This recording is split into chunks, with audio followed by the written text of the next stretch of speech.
네, 안녕하세요. 1인기 아카데미의 장영강입니다. 네. 네, 안녕하십니까. 이번에 이제 파티룸을 창업하게 된 윤 대표입니다. 네, 그 윤 대표님 1인기 아카데미에서 이제 여러 가지 활동을 해주시고, 예. 또 지금 직장도 다니고 계시잖아요. 예. 그래서 이제 오늘 주제는 직장에서 예. 어떤 새로운 일을 해서 돈을 버는 그 과정을 좀 말씀해 주실 건데, 예. 파티룸에 어떻게 좀 관심을 갖게 되셨는지, 예. 그거 이야기 좀 해주시겠어요? 파티룸 제가 뭐 예전부터 에어비앤비라든지 쉐어하우스 이쪽에 이제 관심이 있었거든요. 부동산 뭐 투자를 하면서 네. 예, 이쪽에도 이제 수익률이 좋다는 거 알고 네. 제가 이제 좀 준비를 했었고, 그다음에 뭐 작년 연말쯤에도 제가 한옥 있지 않습니까? 한옥. 예. 예. 동대문에 한옥을 제가 그거를 이제 인차를 해가지고 네. 그걸 이제 쉐어하우스나 이걸 이제 해보려고 한옥도 좀 알아봤거든요. 예. 그래서 하여튼 부동산 쪽으로 이렇게 이제 뭐 수익형 상품에 대해서 좀 여기저기 알아봤는데, 최근에 어떤 뭐 20, 30대들이 그 파티룸 문화라든지 예. 뭐 베이비 샤워, 브라이드 샤워라든지 이런 파티 문화가 좀 자리 잡으면서 네. 파티룸이 수익률로 상당히 괜찮겠다. 그리고 네. 이제 에어비앤비 같은 경우는 현재 이제 어떻게 보면 이제 불법이지 않습니까? 그렇죠. 네, 외국인한테 이제 전용을 해야 되고, 근데 파티룸은 합법이거든요. 네. 불법이 아니거든요. 그래서 그런 합법적인 요소도 있고 수익률도 상당히 괜찮기 때문에 네. 예, 좀 조사하다 보니까 파티룸이 회사 다니면서 투잡으로 상당히 매력적이다. 예, 이거를 발견하게 됐습니다. 네, 사실 이런 공유 경제에다가 부동산에 엮은 걸 프로테크라고 하잖아요. 그죠? 근데 거기에 에어비앤비도 있고 공유 오피스도 있고 파티룸도 있잖아요. 예. 근데 대표님도 이미 부동산 투자를 해보셨기 때문에 이런 수익률을 다 계산하셨고 어떤 편의성 그리고 뭐 나중에 엑시트도 계산하셨을 때 파티룸이 가장 좋다라고 결정하신 건가요? 예. 그러면은 그 파티룸의 장점이 뭐 오피스텔 투자도 사실 손 안 들어가잖아요. 손도 안 대고 그냥 임대 주면 끝나는 거고 월세 나오고 이런 거에 대해서 장점이 또 뭐가 있을까요? 일단 파티룸이랑 그 오피스텔의 이제 뭐 장단점을 많이 비교해 봤는데요. 네. 그건 나중에 이제 저희 그 파창사 유튜브에 이제 구체적으로 많이 나오니까 그거를 꼭 이제 구독, 좋아요 그때 이제 좀 해주시면 될 것 같아요. 파창사. 예. 여기서는 살짝 맛배기만 말씀드리면 일단 이제 제일 큰 장점은 초기 투자금이 낮다. 얼마 정도가 낮은가요? 보통 이제 지금 파티룸 하는 이제 경쟁 업체나 파티룸 하시는 분들 보면 보증금은 보통 이제 1,000만 원입니다. 네. 1,000만 원에 초기 투자 비용이, 그 다음에 이제 인테리어 비용이 한 10평이다. 좀 괜찮게 했을 때 평당 100만 원 잡고 한 1,000만 원 정도. 예. 그러면 이제 초기 투자 비용이 한 2천만 원 정도 이렇게 보면 되고요. 그다음 월세 같은 경우도 이제 대부분이 월세는 이제 보증금 1,000만 원에 60에서 한 70만 원, 80만 원 이렇게 많이 하시거든요. 예, 했을 때 수익률은 뭐 적게는 뭐 한 40, 50% 정도. 예. 그다음 많이 나오면 100% 이상.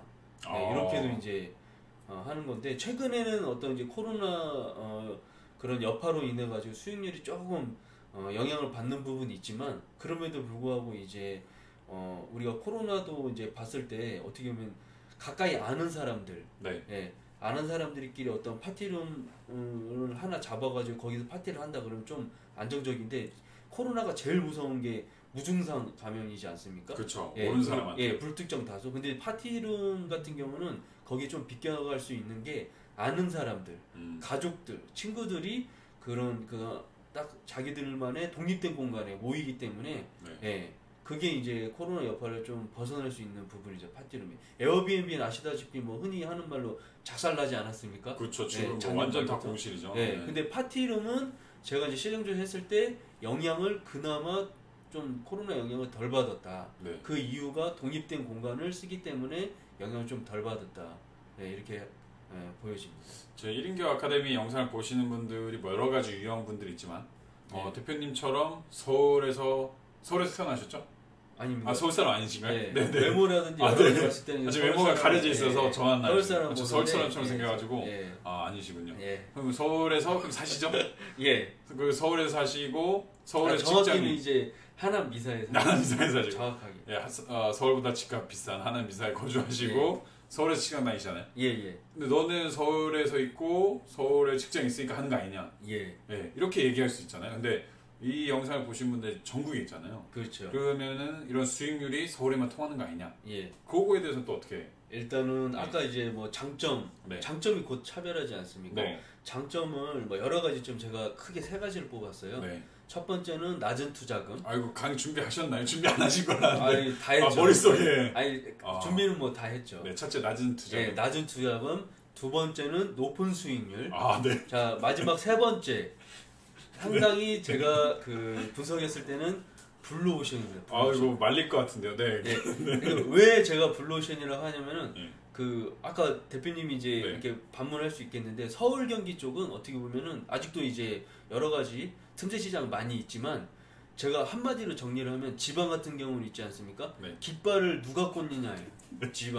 지방은 파티룸이 서울 경기보다는 틈새 시장이 상당히 많고요. 아직 하시는 분들이 많지 않고 그래서 입지 공부를 좀만 하신다. 그리고 파티룸에 대해서 어느 정도 이해도가 있다. 그러면 지방은 상당히 틈새 시장이고 상당한 블루오션이다. 앞으로도. 그래서 지방이 오히려 저는 괜찮다고 봐요. 수익률 측면에서 보면. 왜냐면은 임대료가 아시다시피 엄청 싸죠. 서울 경기보다. 임대료도 싸고 물건도 많죠. 그렇지만 이제 고정 수요가 또 뭐 지방 광역시 같은 경우는 있죠. 뭐 100만 이상이고 인구가 아니면 중소도시에도 뭐 50만 이상인 인구들이 많이 있지 않습니까? 그렇죠. 그런 어떤 그 수요층들이 많이 있기 때문에 그런 수요층은 있는데 파티룸은 없어요. 그러니까 우리가 시장 논리로 공급이 없는데 수요는 많다. 어떻게 되십니까? 그러면은 가격이 올라가죠. 그렇죠. 충분히 파티룸에 대해서 가격을 올릴 수 있고 가격을 올릴 수 있다라는 거는 한마디로 수익률을 그 정도로 뽑을 수 있다. 이렇게 볼 수 있습니다. 그렇죠. 이제 파티룸이 뭔지 모르시는 분들도 있어요. 사실 저희가 방송 중간에 뭐 정의를 하기 좀 그렇지만 파티룸이 한 2시간 또는 4시간 또는 하루 종일 빌려서 어떤 파티의 분위기를 내면서 식사도 하고 또는 어떤 이야기도 나누고 프로포즈도 하고 이벤트도 하는 그런 공간이잖아요. 예전에 이런 개념이 없었나요? 예전에도 있었는데요. 그게 이제 과거, 현재, 미래 이렇게 나눌 수 있는데 그거는 저희 이제 파창사 그 유튜브에서 제가 좀 디테일하게 분석한 게 있습니다. 잠깐 말씀드리면 과거에는 우리 예전에 그 연습실 아시죠? 연습실, 무용 연습실, 노래 연습실, 연습실. 노래방. 아니 노래방은 아니고 연습실. 노래 연습실이라는 데가 있었나요? 있었어요. 그다음 무용 연습실이라든지 그런 조그마한 어떤 그 연습실 어떤 요런 공간을 대여한다는 그리고 거기서도 이제 파티 같은 것도 하고요. 예전에 남자셋 여자셋 이런 데서 본 것 같아요. 프로포즈하고 그럴 때. 과거에는 이제 그랬고 현재 파티룸 상황은 브라이덜 샤워라든지 베이비 샤워라든지 아니면 프로포즈 할 때도 공간을 빌려가지고 현재에도 이제 좀 많이 하고 있고요. 향후 미래에도 이제 저희가 이제 분석한 바로는 어떻게 보면 이제 AI가 대체할 수 없는 게 어떤 건가. 감성적인 사업. 그렇죠. 감성적인 거. 그리고 파티룸은 사람과 사람이 만나는 곳입니다. 아시다시피. 사람과 기계가 만날 수는 있어요. 한 50년, 100년 후에. 그건 너무 먼 얘기고요. 사람과 사람이 만나는 곳이다. 파티룸은 기본적으로. 그리고 AI가 대체할 수 없는 건 이 스페이스, 공간이라는 거. 누가 먹고 자고 일하고 회의해야 되니까. 그래서 이제 앞으로 4차 산업에도 제가 볼 때는 이 파티룸 같은 경우는 공간이기 때문에 AI가 대체할 수 없기 때문에 향후에도 상당히 유망하지 않나 이렇게 보고 있습니다. 그 저희 파티룸 하니까 좀 생각나는 게 멀티방이 예전에 굉장히 유행했죠. 한때 비디오방 다음에 멀티방 약간 뭐 안 좋은 걸로 많이 좀 퇴폐가 되기도 했는데 그런 것도 서울에서 유행을 타니까 지방으로 확 내려가서 확 불타올랐다가 지금 거의 다 또 없어졌잖아요. 그래서 그런 거의 초창기 시장이라고 보면 될까요? 그렇죠. 그러니까 뭐 새로운 개념. 어떤 둘만의 또는 넷만의 공간에서 이야기하고 떠들 수 있는. 근데 멀티방 저도 한번 가봤는데 못 떠들어요. 그래서 못 떠들게 해요. 그래서 실제로 가도 뭐 TV 보고 이렇게 하면 나오더라고요. 그래서 그런 개념이지 않을까. 그리고 저희 이제 뭐 파창사에서 우리 그 임 대표님이라고 계시는데 그분이랑 유튜브 방송하면서 이제 제가 얘기했던 게 우리 총각 파티 있지 않습니까? 아, 예, 총각 파티 있죠. 여자는 브라이덜 샤워, 네. 남자는 없거든요. 그리고 이제 떠올려 보십시오. 총각 파티하면 우리 첫 번째로 드는 인상이 뭔가 좀 약간 뭐 불순해 보이고, 네. 약간 이렇게 좀 뭐 청량리 가야 될 것 같고, 네, 퇴폐적이고 약간 이렇지 않습니까? 네. 근데 이제 우리가 이런 파티 문화를 선도한다는 그런 입장에서 봤을 때 이 배철러 파티라고 하죠. 이 총각 파티도 우리가 충분히 브라이덜 샤워처럼 건전하게 이렇게 풀 수도 있거든요. 그럼 남자 한 5명이 모여서 그렇죠. 사진 찍고 음식 나눠 먹고 SNS에 올리고요.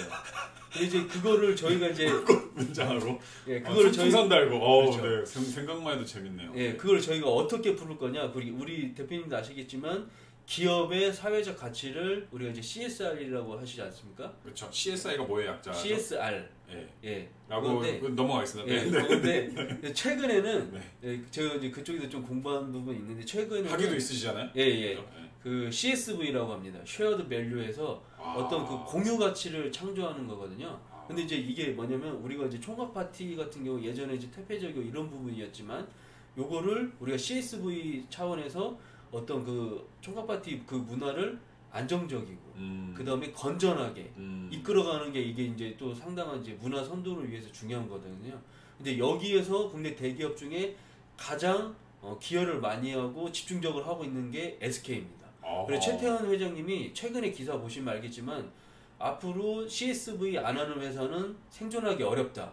그런 말을 했어요. 그거 찾아보시면 많이 나와요. 그리고 국내 대기업에서 가장 많이 기부도 하시고 그 다음에 이쪽 CSV 쪽에 가장 투자를 많이 하시는 게 최태원 회장님이 많이 하시고 SK가 많이 합니다. 그것도 있어요. SK에서 차 공유해줘가지고 막 복지 유튜브 도와주고 그런 거죠. 그게 CSV 개념이에요. 그래서 이제 CSR이랑 우리 CSV랑 조금 차이점을 보면 CSR 같은 경우는 이제 수익성을 그때는 이제 조금 빼고 어떤 그 사회적인 어떤 공유라든지 아니 사회적인 공헌이라든지 이 부분에 치중했다면 CSV라는 거는요 수익성도 같이 가는 거예요. 사회적 공유 가치 플러스 수익성. 그래서 저희도 어떻게 보면 비영리 단체가 아니지 않습니까? 그렇죠. 돈을 벌어야 사업이죠. 영리 단체인데 이런 CSV 개념까지 저희가 어떤 문화 선도하는 것까지 같이 갈 수 있거든요.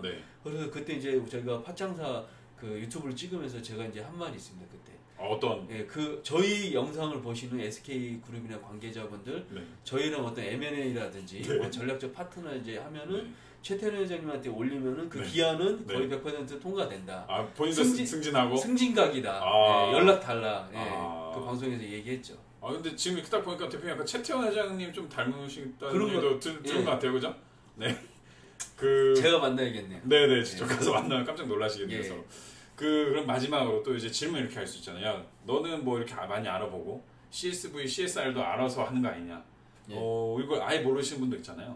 그런 분들은 좀 어떻게 시작하면 좋을까요? 가격은 아까 비용 한 2천만 원대로 하시고 어떤 것부터 빨리 시작하면은 좀 쉽게 접근할 수 있을까요? 제가 그 수익형 부동산 지식사업센터 이제 강의를 하기도 하는데요.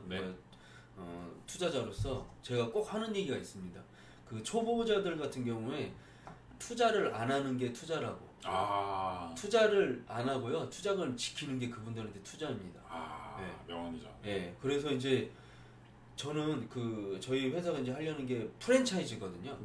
프랜차이즈로 해가지고 이제 저희 본점이랑 가맹점이랑 같이 갈 건데 솔직히 일반인들이 처음부터 뭐 시장조사뿐만 아니라 부동산 입지부터 해서 뭐 여러 가지 조사한다라는 게 쉽지가 않습니다. 불가능하죠. 그리고 이제 뭐 주변에 하이에나처럼 그런 이제 투자금을 노리는 분들이 상당히 많거든요. 그렇죠.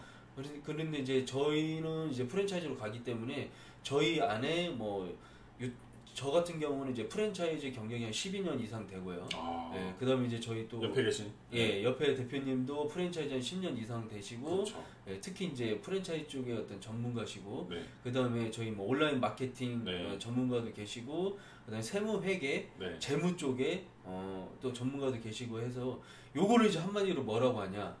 집단 지성의 힘이라고 저는 생각합니다. 그래서 이제 우리가 이런 어떤 창업팀이 만들어졌는데 이런 전문가들과 함께 가는 게 중요하거든요. 처음에는요. 그래서 여러 가지 시장 분석이라든지 부동산 입지, 좋은 물건을 중요한 게 이게 돈을 벌려고 하는 거지 않습니까? 그래서 좋은 물건을 빨리 급매로 잡는 게 되게 중요하거든요. 임차를. 그래서 그런 건 이제 저희가 뭐 부동산 관계자라든지 여러 가지 인프라가 있기 때문에 저희를 믿고 시작한다면은 좀 안정적으로 갈 수 있죠. 약간 뭐 비유하자면은 혼자 떡볶이집을 막 차리려고 하는데 뭐 떡볶이 입지, 좋은 떡볶이, 그 다음에 손님이 어디 오는지 모르니까 백종원한테 연락해서 백종원 떡볶이를 그렇죠. 하는 그런 거네요, 그죠? 그런 브랜드 효과하고 이런 싸워 노하우를 서로 나누는 거네. 그래서 추가적으로 이제 한마디 더 말씀드리면 저도 이제 프랜차이즈 한 12년 정도 하면서 제가 실무에서 본사한테 속거나 아니면 뭐 수익률을 속이거나 해가지고 좀 여러 가지 좀 문제가 됐던 부분을 많이 제가 실무에서 봤거든요. 그래서 제가 그때부터 생각했던 게 내가 나중에 프랜차이즈를 하게 되면 나는 진짜 저렇게 하지 말아야지. 내가 수익을 좀 덜 갖고 들어도 오래 갈 수 있는 관계를 만들겠다. 그리고 이제 최근에 예전부터 얘기 나왔던 게 상생에 대해서 많이 나왔는데 저는 프랜차이즈 현재 그쪽 회사들이 상생하는 회사가 많지 않다고 보거든요. 그쵸. 제가 생각하는 상생은 그거예요. 본사만 수익 보는 게 아니고요. 가맹점도 같이 수익을 보는 거거든요. 그리고 가맹점이 수익을 못 봤을 경우 본사가 여러 가지 투자를 하고 지원해주고 해서 어떻게든 같이 끌고 가야 되는 거거든요. 근데 그렇죠. 이 부분이 되게 약합니다.